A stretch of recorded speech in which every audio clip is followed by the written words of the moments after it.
কুরবানির ঈদ মানে হচ্ছে গরুর মাংসকে বিভিন্ন ধরনের ভাবে রান্না করে খাওয়া। তার ভিতরে একটি হচ্ছে ঝুরা মাংস। এই ঝুরা মাংসটা এমন কেউ নেই যে পছন্দ করে না। আজকে দেখাবো অল্প মাংস দিয়ে কিভাবে আপনারা ঝুরা মাংস তৈরি করবেন। আগের দিনে তো বেশি করে মাংস রান্না করা হতো, তারপর সেগুলা থেকে ঝুরা মাংস বের হতো, কিন্তু এখন তো আর তা করা হয় না, ফ্রিজে রেখে দেওয়া হয় সব মাংস। যেহেতু কালকে কুরবানির ঈদ, সবার ঘরে কিন্তু মাংস থাকবে কম বেশি, তাই এরকম করে কিন্তু আপনারাও খেতে পারেন। যাই হোক, হ্যালো এভরিওয়ান, আসসালামু আলাইকুম। সবাই কেমন আছেন? আশা করি আল্লাহর রহমতে সবাই ভালো আছেন, আমরাও ভালো আছি আলহামদুলিল্লাহ। আমি মদিনা আছি মুন্সিগঞ্জ থেকে নতুন গ্রামীণ আরেকটি ভিডিও নিয়ে। তো সহজ উপায় কিন্তু রান্না বান্না পাবেন আমার চ্যানেলে, তাই লাইক দিয়ে ভিডিওটা কন্টিনিউ করতে পারেন। এই তো এখানে 1.5 কেজি পরিমাণ গরুর মাংস নিয়ে নিয়েছি। তাতে হলুদের গুঁড়ো, মরিচের গুঁড়ো, গোটা গরম মশলা, তেজপাতা, আদা রসুন বাটা, কালো গোলমরিচ, লবণ সবকিছু দিয়ে ভালোভাবে এখন সিদ্ধ করে নিব। আমি যেহেতু মাটি চুলায় রান্না বান্না করি, আমার রান্নাটা কিন্তু তাড়াতাড়ি কুক হয়ে যায়। কিন্তু আপনারা যদি গ্যাসে করে থাকেন তাহলে 1 ঘন্টা একটু মিডিয়াম আঁচে এটাকে সিদ্ধ করে নেবেন ভালোভাবে। তেল চর্বি সহ কিন্তু মাংসটাকে নিয়েছি। এখানে দেখুন কত সুন্দর করে সিদ্ধ হয়ে গেছে।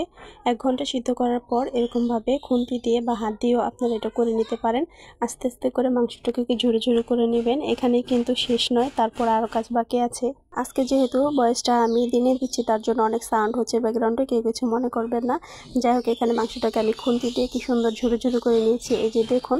তারপর কড়াইতে অনেকটা পরিমাণে পেঁয়াজ আর কাঁচামরিচ দিয়েছি, আর এখন দিয়ে দেবো আমি সরিষার তেল। আপনারা চাইলে এখানে সয়াবিন তেলটাও দিতে পারেন, কিন্তু আমি সরিষার তেলটা দেওয়ার কারণ হলো সরিষার তেলটা দিলে একটু গ্রানটা ভালো হয়। পেঁয়াজটাকে এখন হালকা করে ভাজা ভাজা করে নিব, আর এই পর্যায়ে একটু লবণ দিয়ে দিব যাতে পেঁয়াজটা ভালো করে মজে যায় তাড়াতাড়ি করে। এ পর্যন্ত যারা আমার সাথে আছেন, আমার চ্যানেলটিকে সাবস্ক্রাইব করে দেন, পেজটিকে ফলো দিয়ে দিবেন। আর যারা ভিডিওতে লাইক দিতে ভুলে গেছেন, ভিডিওতে একটি লাইক দিয়ে দিবেন।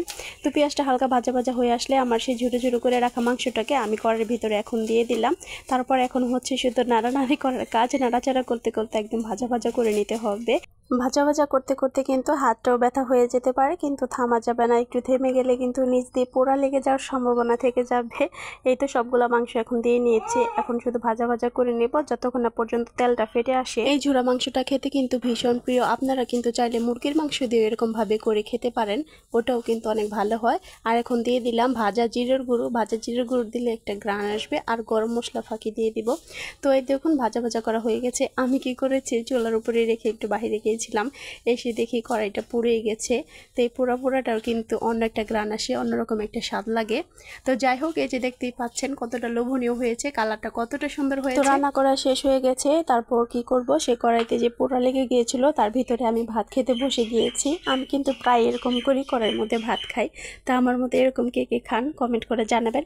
তারপর আবার গোসল টোসল করে এসে এখন আবার দুপুরের খাবার খেতে বসে গিয়েছি, কারণ এই ঝোড়া মাংসটা হলে বারবারই শুধু ভাত খেতে মন চায়। আজকের বয়সটা দিতে যে কতবার কেটেছি আর কতবার দিয়েছি তা বলারও বাহিরে। শুধু ছাগলে মেমে করে, ওই যে দেখেন আবার মেমে করতেছে। তো কি আর করার, কোনো কিছুই করার নেই, এর ভিতরে ভিডিও করতে হবে। তো দেখা হচ্ছে নতুন আরেকটি ভিডিওতে। সবাই ভালো থাকবেন, সুস্থ থাকবেন, আল্লাহ হাফেজ।